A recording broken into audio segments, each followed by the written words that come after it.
What's up, you guys? Oh my God, we have such a good episode for you today because we are talking about 4 things that you absolutely need in order to find freedom from food obsession for good in 2026. So let's get into it. Welcome to the Live Unrestricted podcast, a show where you'll learn how to heal your relationship with food and your body so that you can focus your time and energy on more important things like your personal growth. I'm your host, Sabrina Magna, food freedom coach, and my mission is to help make your life happier and healthier without stress, overwhelm, or guilt about food.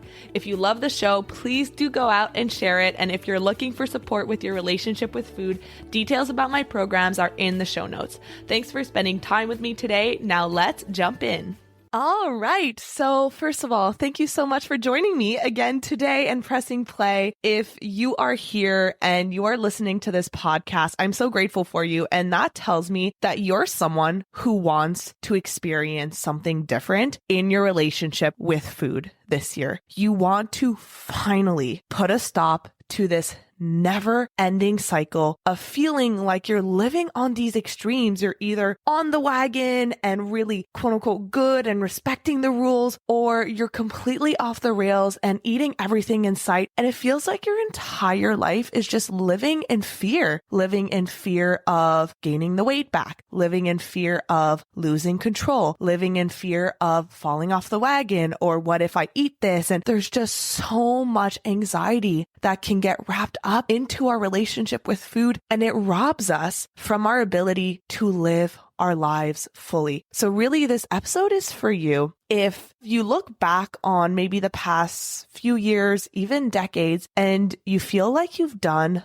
everything under the sun. You've tracked your calories. You've done Weight Watchers. You've done keto. You've avoided carbs. You've avoided trigger foods. You've respected the food rules. And you're always jumping from one thing to another because every time that you try to ease up on food, right? So maybe you were really strictly on a diet or obsessing over everything that you put into your mouth. And it almost started to feel like food was a full-time job for you, and you eased up a little bit. Maybe it was after a stressful day at work and you were like, I just can't have this strict control tonight. Or you went on vacation. Or we're in January right now, so it's the holidays and you want to just relax and enjoy food and not be so obsessive about your diet or your plan. But every time that you want to ease up, it's like this switch goes off in your mind and you can't just have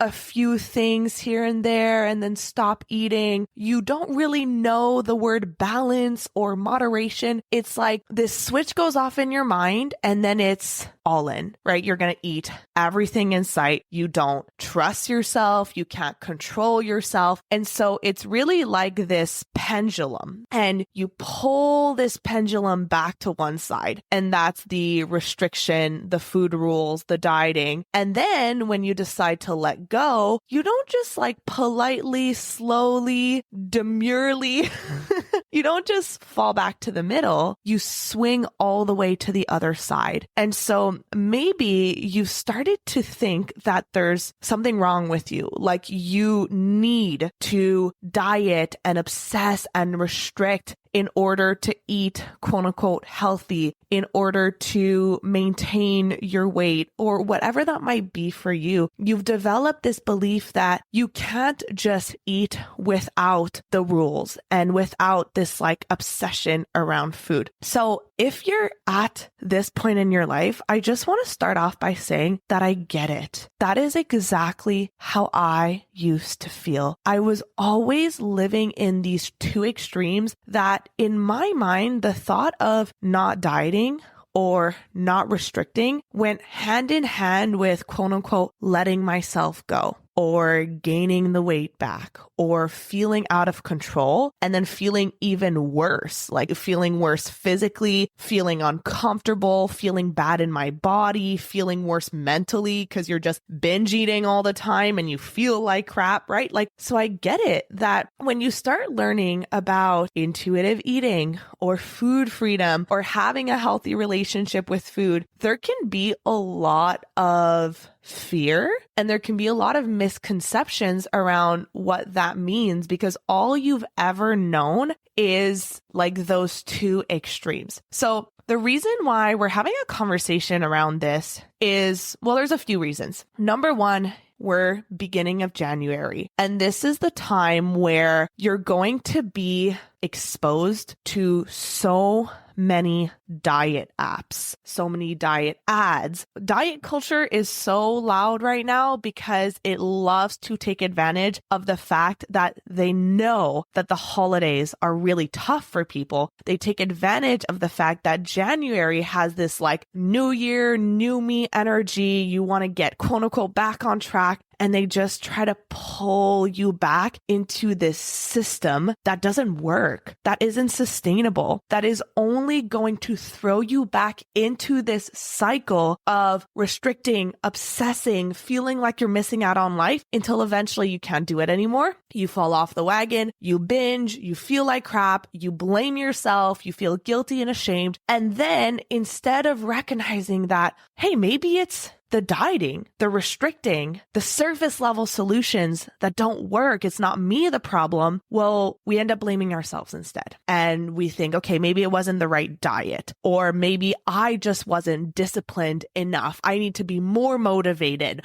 more willpower. And chances are you've done this before. This isn't the first year that you've experienced this. It's probably not your first rodeo. And if that framework, if that system was meant to work, wouldn't it have worked by now, right? Wouldn't you have healed your food issues by now? If it was simply a matter of willpower, let me tell you something, and I really want you to grasp this. I have worked with some really incredibly smart, self-aware, disciplined, successful women who were doctors, nurses, lawyers, therapists, things that require a lot of discipline, things that require a lot of willpower. So the thing is that when it comes to food, it's not about willpower because you do have a lot of it, but willpower is a temporary resource. It's a band-aid. And just like you can't wear a band-aid forever, you can't rely on willpower forever. I like using this analogy of if you have weeds growing on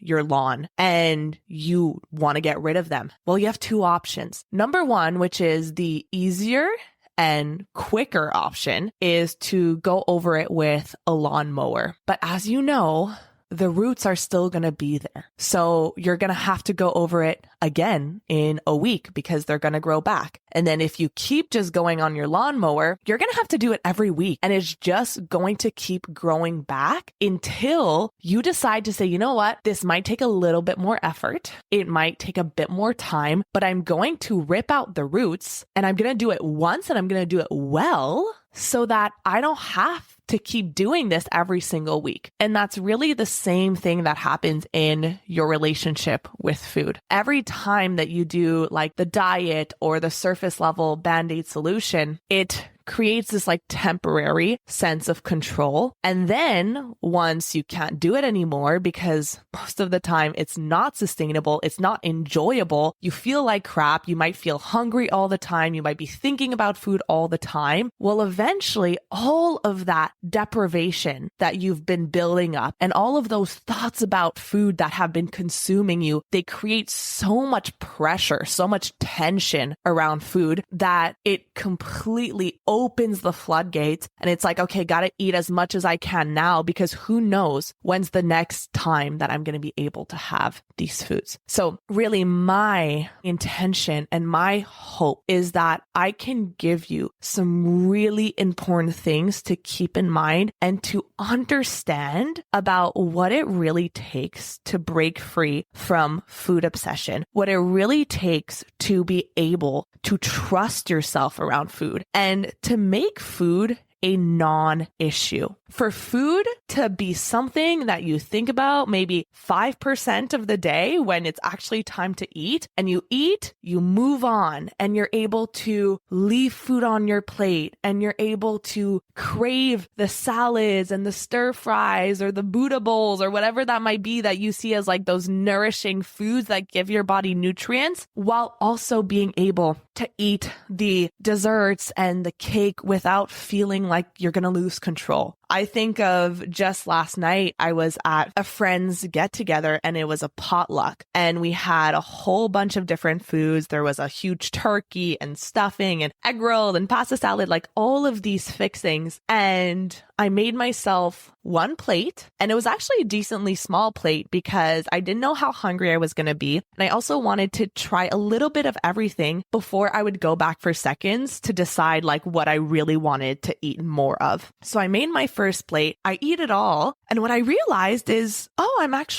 I'm full. Like I don't need more food now. And in the past, when there was so much urgency and scarcity around food, I would just tell myself, well, this is the only time that I can have this stuffing or this pasta salad. So I need to get my bang for my buck. I need to go back for seconds, even if my body's telling me like, hey, we're good, we're satisfied. And so for me last night, it was so easy for me to just not go back for seconds because I knew that I can have this food literally whenever I want. I can go to the store and buy pasta salad. I can make myself stuffing or turkey or egg rolls, whatever it might be. And when dessert came around, I had made these like really delicious peanut butter squares. That is my mom's famous recipe that is always a huge hit at parties. So I made those. And then there was also all these different types of cookies there. And I was looking at the dessert spread and it brought me back to how I used to feel, which was, oh my God, the desserts are out, like a mix of anxiety and excitement. You like want to try everything and then you end up eating everything and way too much of it and you feel like crap after. And this time around, I had maybe like 1/4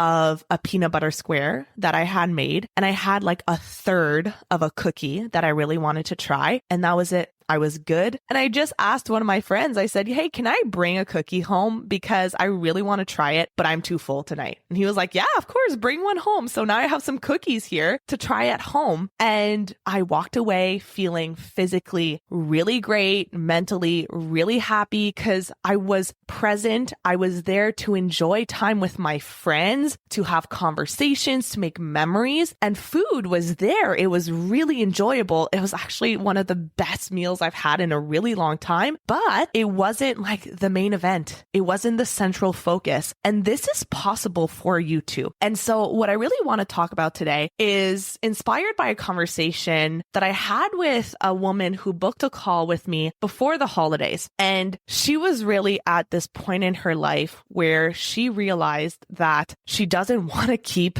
dieting and feeling obsessed with food for the rest of her life. She had been doing it for years, I think even decades. And it was impacting every aspect of her life because when it came to her kids and her career and her social life and wanting to travel, it was always this black cloud looming over her head of what am I going to eat? Am I going to fall off plan? This fear, this anxiety, this guilt. And I know what that feels like. And when I was talking to her, I realized that there's like this visual that came up in my mind. And I want to share this visual with you because I really hope that it helps. So I want you to think about where you are right now as you standing on the edge of a cliff. So you see yourself feeling like food consumes you, feeling like you can't eat the things that you love without feeling guilty, thinking there's something wrong with you, being afraid of losing control, right? That's might be where you are right now. At least that's where I was. That's where most of the women who work with me are. And then there's this other cliff on the other side in front of you, and there's a body of water between where you want to be and where you are right now. And where you want to be is where food is a non-issue, where it's easy, where it's peaceful. You listen to your body, you eat when you're hungry, you stop when you're full. There isn't this constant angel and devil on your shoulder fighting, eat this, don't eat that, like this constant tug of war in your mind, where you are able to eat mindfully, enjoy your food, eat foods that you love, crave foods that nourish your body, and where there's no drama and mental turmoil. Food is just food, and it is something that makes your life better. It makes it happy, but it's not this like central focus. Living your life is the central focus. So if that's where you want to be, then think of that as like a cliff in front of you, and there's this body of water between where you are and where you want to be. And what happens is that most people want to get there, right? Like I don't know many people who are like, I love being obsessed with food. I love dieting. I love feeling guilty and ashamed around eating and not trusting myself around food. I don't know many people who are there. So you are where you are, and to try to get to this food freedom, well, what most people think is that you just kind of leap, you stop dieting, you stop restricting, you stop the food rules, and you're going to get to the other side. But actually what happens is that you leap and you fall. You fall into the water, and think of this falling as losing control, overeating, binge eating, feeling really chaotic, really impulsive around food, only wanting to eat cookies and brownies and pizzas, all those foods that you've been restricting. And so you fall into this feeling of chaos and loss of control and loss of trust around food. So then you tell yourself, you assume that that just means that you can never get to the other side. You can never get to that point where you're just normal around food. But really what's happening is that you're missing the bridge. There is a bridge that gets you from where you are right now. So food obsession, loss of control, dieting, to where you want to be. And until you develop the pillars that build up this bridge, until you have the tools and you develop the skills and you establish the mindsets that you need to have in order to get from where you are to where you want to be, which is food freedom, food peace, then you're going to continue to feel like every time you try to stop dieting, every time you try to stop restricting, you just swing to the other extreme. And there are 4 main pillars that you need in order to build that bridge. And once you have those pillars in place, once you've actually identified the reasons why you keep falling off the wagon or feeling out of control, overeating and binging with food, until you've identified what's going on underneath the surface and you pair it with the right strategies to fix those root causes, then we're going to keep repeating the same cycle. So what I really want you to know is that if you're really scared right now because you don't want to repeat 2026 in the same way 2025 was and 2024 went and 2023 went, where food was way too important for you, but you're afraid of how it's going to look for you to stop restricting or obsessing, or you have no idea how to even get there, there is a way. And that's the reason why I developed the fuel method, which is my 4-pillar framework, because I realized that people were missing those 4 ingredients. So they were trying to jump into this void without having the bridge to get them where they needed to go, setting up the foundation of a healthy and sustainable relationship with food, because that's what you need. You need a stable foundation. You cannot build a house on quicksand. And what most of you are doing is you're trying to build a house on quicksand, and it keeps falling apart because there isn't that strong foundation. So I want to talk about what those 4 ingredients are so that you don't have to rely on self-control or willpower or discipline or dieting or tracking or food rules. None of that is going to be necessary. It's all going to be innate and natural. And I know that if you've never experienced that before, it might feel like, Sabrina, I don't think that's even possible for me. And I get it. I used to feel that way too. And if that's the case, it's simply because no one has taught you yet. And I want you to really hold on to that word yet. I just don't know yet, but I can find out. I can learn. Because remember this, every single human being is born as an intuitive eater. When you were a little baby, you weren't tracking the calories and how much breast milk you were drinking, right? Your body was telling you when you're hungry, and when you were full, you would turn away, you would push your plate away, and you'd be like, I'm good. I don't need any more. But at some point in your life, your brain got consumed with good and bad foods. Do this, don't do that. Portions, eat this much, don't eat that. So many rules that confused you with what your body was actually telling you. So this year, if you really want to free yourself from food obsession so that you can have your time, your energy, your mental space back, and so that you can eat without guilt or shame or constant fear of losing control, these are the 4 pillars that you absolutely need to implement and master. And these are like the 4 pillars that make up that bridge to get you from where you are to where you want to be, which is food freedom.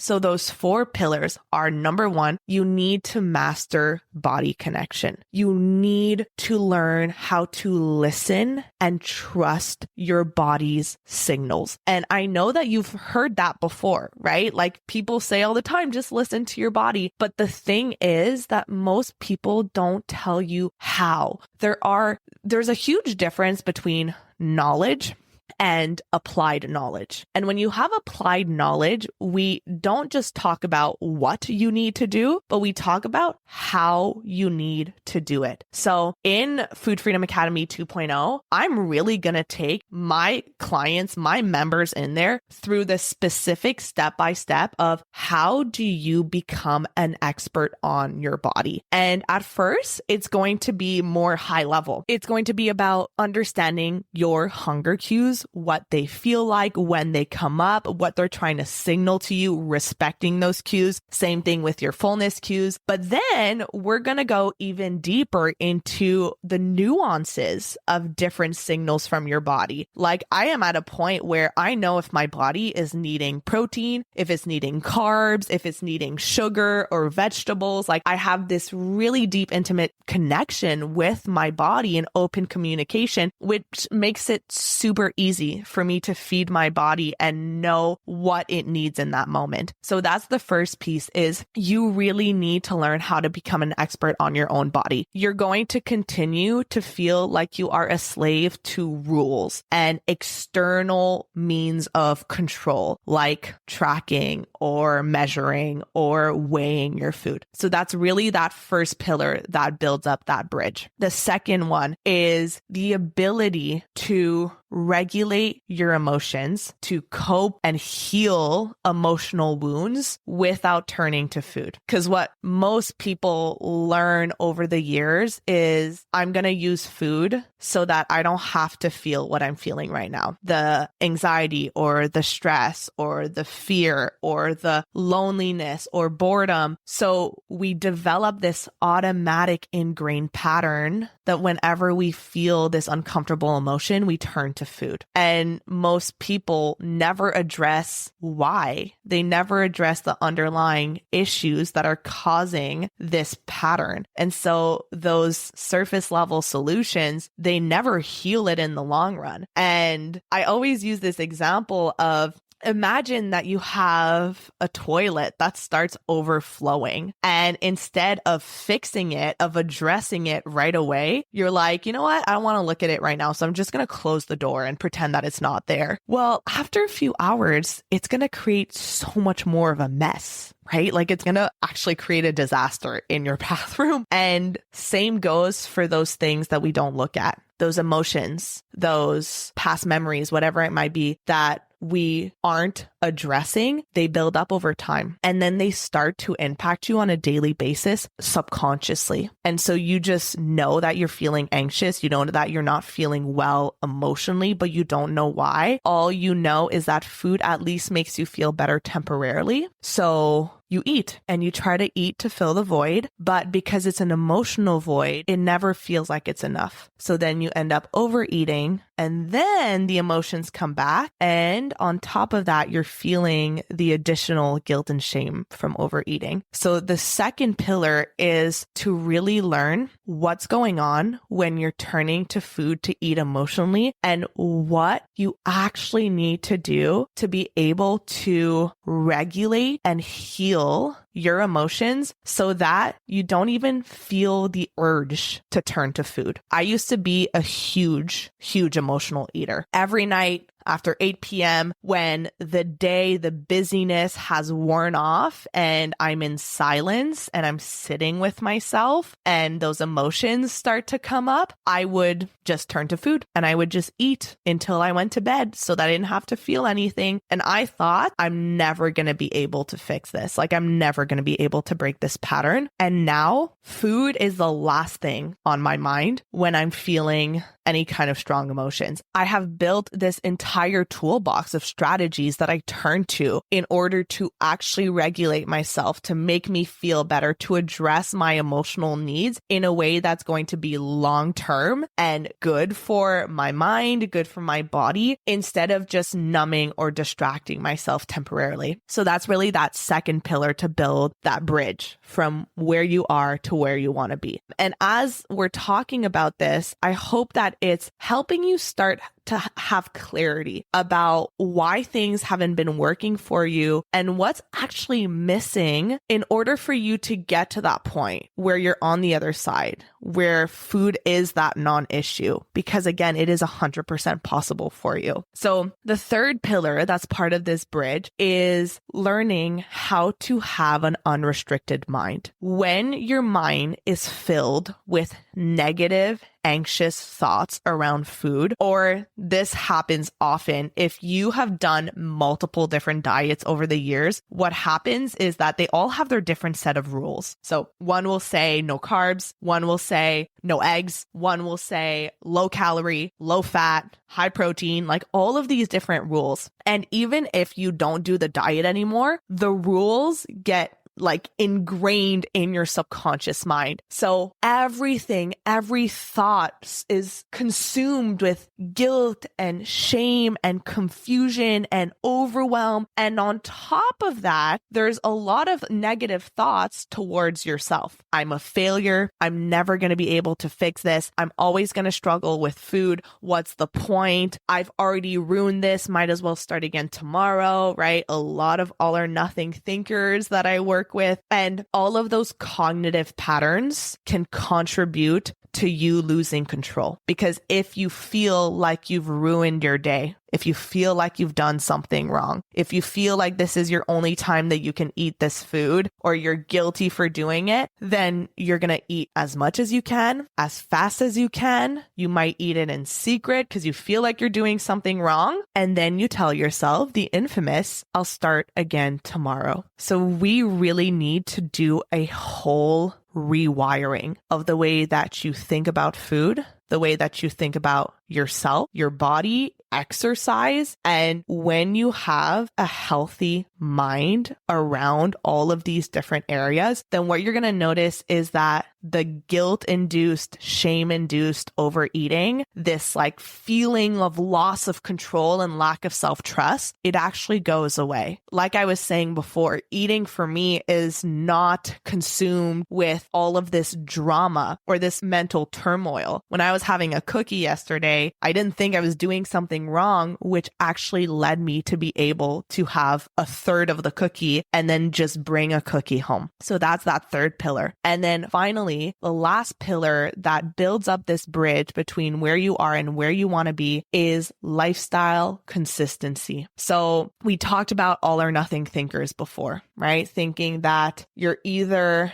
not doing anything or you're doing all of the things. Either I'm completely off plan or I'm eating vegetables 3 times a day, 2 fruits, counting my portions, like not going out to the restaurant or social events. And of course, that doesn't lead to a lifestyle that you can maintain, that feels good for you, and that is designed for you. One of the biggest problems I see, especially on social media, is that because we don't know how to listen to ourselves, we don't know how to trust our intuition and create our own path. We look outside. We look at what other people are doing. Okay, this one is working out in this way. She's eating in this way. She's journaling. She's meditating. So that's what I should be doing. But if you're not creating a lifestyle that works for you, that you want to do, and that is like your energetic signature, then it's going to be really hard, nearly impossible to maintain in the long term. So I love working on this pillar with my clients so much because I have learned so much about behavioral psychology and what it really takes to change your habits, to change at all, and how to create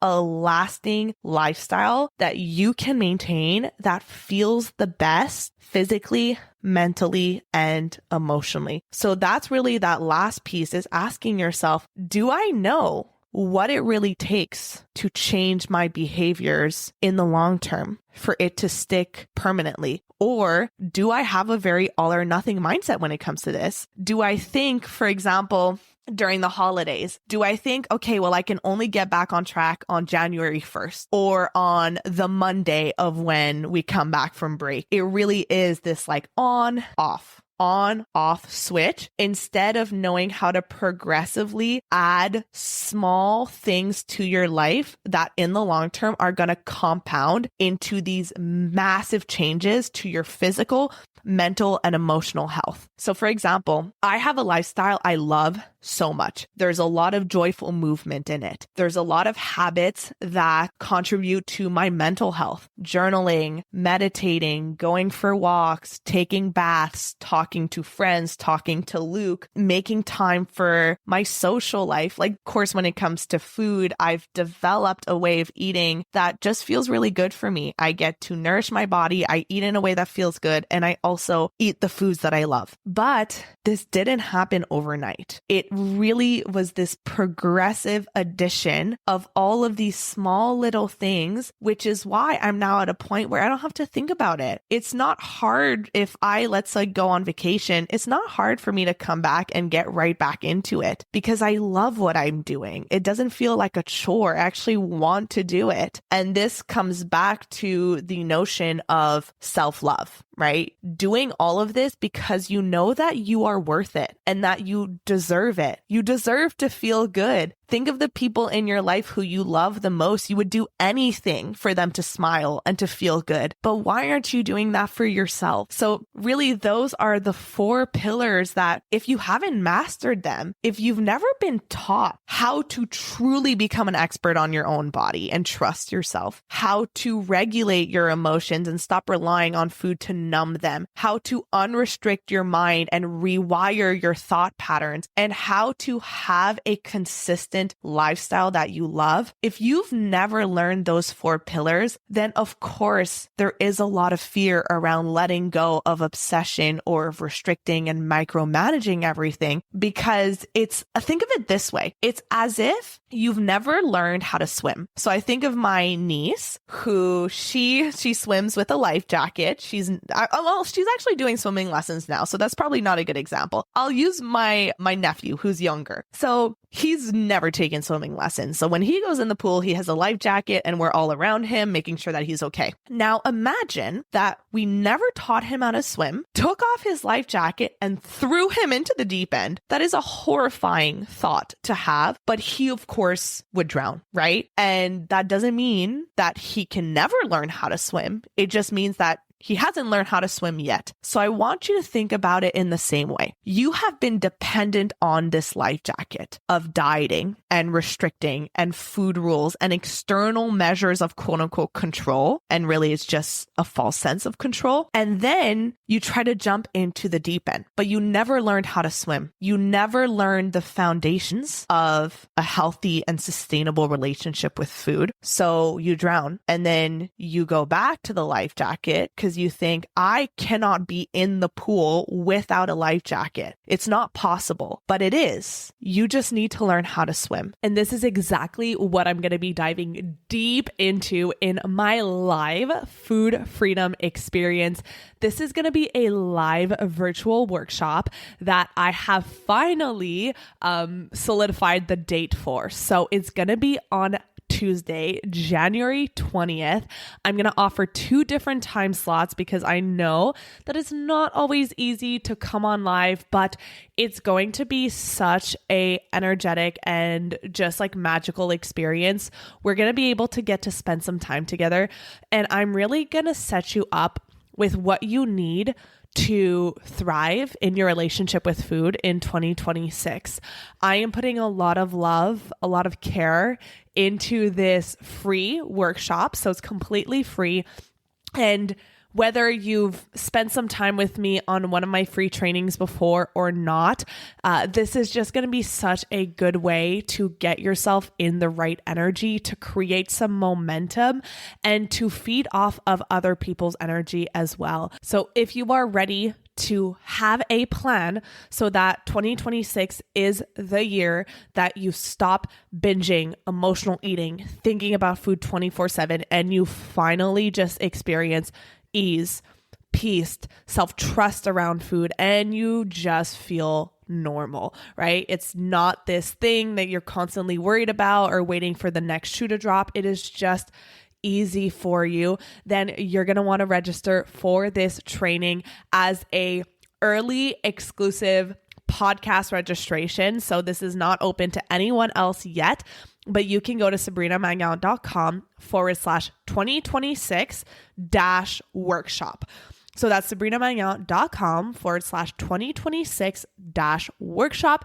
And that is where you can do your little early bird registration. So I cannot wait to see you there. I guess the last thing I want to leave you with is that this can be a time where you can actually take advantage of this like renewal energy, right? I know that I feel it when there's a new year and there's this sense of a new beginning. You get to decide the tone for this year. You get to decide what you want to do, what you want to focus on, and how you want to live your life this year. And so this is really a time where you can take yourself out. And when you look back on the year, what would you need to do this year in order to feel so incredibly proud of yourself? What would that look like? If you could 12 months from now see, oh my God, this was this year that I finally ended my struggles with food, that I finally learned how to have a healthy relationship with food, free up my brain space, and truly live a life that I'm in love with. What would that feel like? So take advantage of that renewal energy. Take advantage of the new beginning and be super intentional about the kind of life that you want to create this year, because I want to tell you that whatever you desire, it is possible. You just have to set your mind to it and take the actions necessary, get whatever support you need in order to make it happen. Thank you so much for listening. I love you, and I'll see you on the next episode. Thank you so much for listening to today's episode. If you found it valuable, I would love if you would share it with someone you know that could benefit. If you're loving the show, don't forget to subscribe over on Apple Podcasts so you don't miss a single episode. I really love hearing feedback from you, so please leave a rating and review over on Apple to help us get in the ears of more people who need it the most. Finally, come hang out with me on Instagram at Sabrina Magnan Health for more educational content and get up close and personal with me. Thank you so much for being here, and I'll see you on the next episode.